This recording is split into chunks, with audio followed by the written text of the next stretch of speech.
I've annotated the slopes on my pipes, and the properties tell me that this particular pipe, for example, is only about 1/3 full.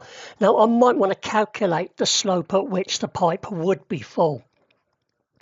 Now, I can do that now in existing functionality using user data extensions.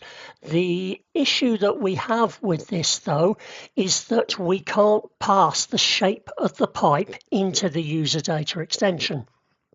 We already know the area of a pipe, so with existing functionality, I have to calculate the area if it was a circle, or calculate the area if it was a box or an ellipse, and then I test that calculated area against the area of the pipe, and that's how I know whether the pipe is circular, box, ellipse, and so on. The enhancement that we've made for this version is the ability to pass in an enumerated list to the formula UDX.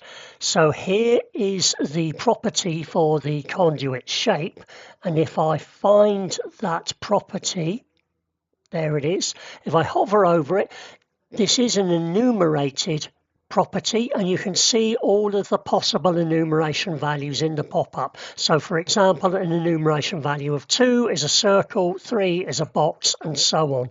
So I can now simplify my formula by saying if the shape is 2, in other words, if it's circular, then do this. If the shape is 3, in other words, if it's a box, then do this. So this makes the user data extensions easier to set up. Another enhancement that we've made to UDX is a new type of UDX that will return text from a formula.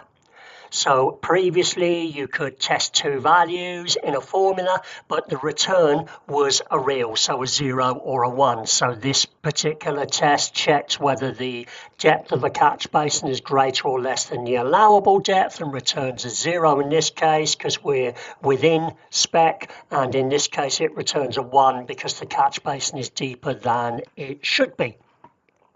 So if we go to our user data extensions and we have a look at this new user data extension, you can see the data type is the new one, text formula. And what I'm doing is I'm testing whether the depth is greater than the allowable depth. I'm also testing on this enumerated UDX for the type of node, and where I would previously have returned a 1 if the node was too deep, I'm now returning this piece of text, and if the node is not too deep, I'm now returning this piece of text. So if we just have a look at that in the properties, this catch basin is within specification, so the text is a lot more intuitive than a 0, and this catch basin is out of specification, so the text returns is suggesting a different node type to change to.